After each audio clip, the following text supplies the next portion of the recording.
Warriors. You can check out our website at www.thegreekwarriors.com.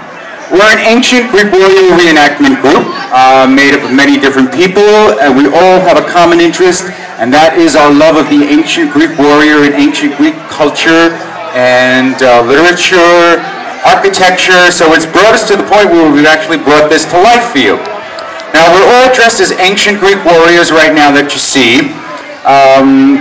It's very different from your modern soldier. Ancient Greek soldiers fought in what's called a phalanx, which was a very, very tight-knit group of soldiers. Gentlemen, we're going to lock shields. Lock shields! All right, so what you're seeing here is how the Greeks would fight. They would have their shields, which is their very, very large defensive weapon. This is called the Argive shield. It's shaped like a big bowl, and the Greek warrior, because of its heavy weight, could shoulder it just like this. It covered basically from the helmet down to his knees. Now the Greek warriors would interlock their shields just like you see, one lapping over another. They would create this wall of shields, and picture this going all the way down over to those trees. Greek warriors lined up just like this. Now behind them would be the next rank, and behind them would be the next rank, and behind them the next rank. So this was a dense packed fighting machine. Now you've ever heard there's strength in unity and unity in strength. So if they all were united and all stood together, they defended themselves and defended each other. The Greek warrior shield kind of jutted out to the left, so it overlapped and protected the guy to the left of him. So they interlocked their shields. Gentlemen, level spears! Now you see the main battle weapon of the ancient Greek warrior. This was the spear. Ancient Greek warriors were spearmen. The spear was about 8 to 9 feet long. It jutted out right in front of them. Now, as I talked to you before, the rank behind them was right behind them, and their spears jutted out to around here. The next batch of spears came out to maybe around here. So what you had basically was like a big porcupine going from here all the way down to those trees down there. And they basically kept this line because they didn't want anybody to get behind them. They wanted to keep their phalanx and their line of warriors as far down as they could and as deep as they could. Gentlemen, recover. All right, so you know how they fought.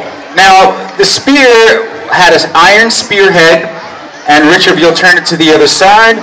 It had a bronze butt cap. You could take this spear, and you can see it's a little dirty because you did stick it in the ground and hold it like that when you were not using it.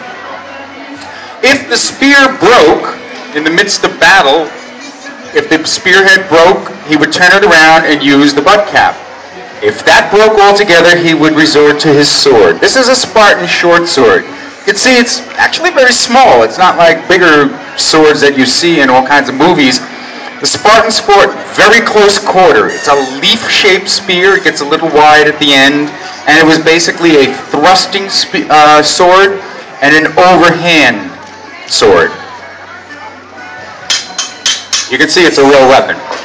The next thing you see about an ancient Greek warrior was their headdress. This is called the Corinthian helmet. It was a very unique helmet that the Greeks developed. It basically protected the entire face and the entire head. The only thing that you could see coming out of the Greek warrior was 2 eyes, and maybe not even those. If it was dark, it was just like 2 little eye holes with blackness. They were basically faceless warriors. Kind of spooky, the helmet, because all you see is maybe 2 eyes peering out or nothing at all. Kind of like a Darth Vader helmet almost, you know? And these were made out of bronze. Ancient Greek warriors were called the men in bronze. They were highly regarded for their fighting force. The next thing you'll notice about the Greek warrior helmet was this tall thing on top of the helmet. This is called a helmet crest.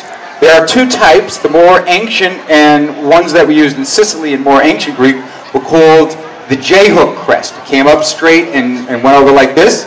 And then in later times, it went from front to back. Spartan warriors, Spartan officers had what's called a transverse crest. It would go from side to side, and that was a signature of rank.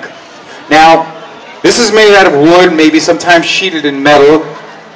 And the top over here is made out of horsehair. This is real horsehair. We make a lot of our own equipment. We make a lot of the shields. We can't make the helmets. We don't beat them out.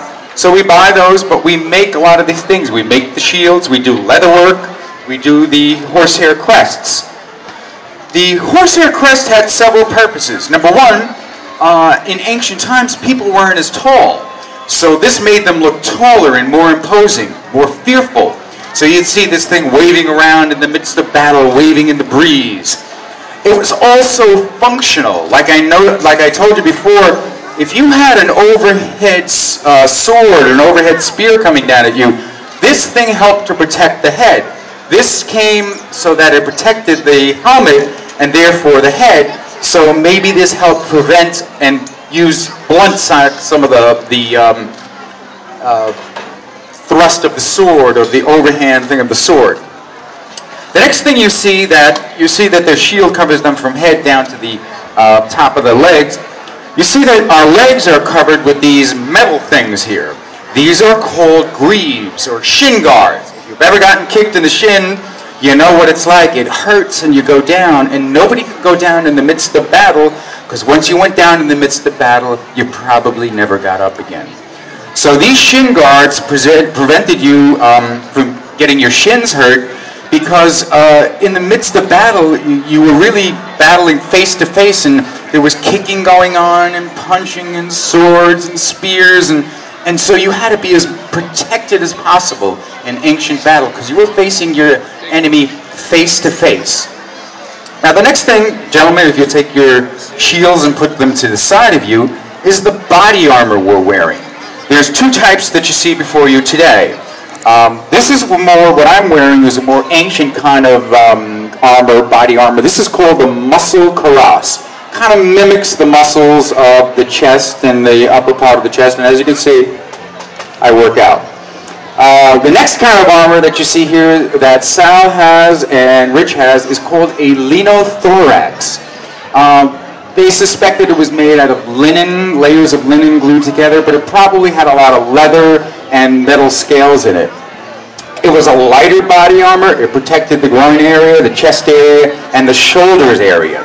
So this was a lighter armor that the Greeks themselves developed to protect themselves in battle.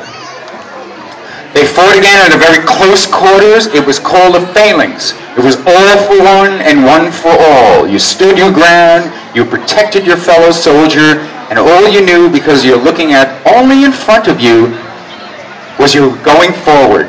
So you stood your ground, gentlemen, lock shields, and level spears, and take 2 steps forward. 1, 2. Okay, stop. You don't want to kill anybody, all right? Recover. And this is how the ancient Greek warrior fought. Slowly inching up, and sometimes they broke into a run, and then the two armies would clash together. The shields would clang and bang. It was almost, instead of, well, you heard of a tug of war, where you take the rope and you pull on each side and you have to go over the line.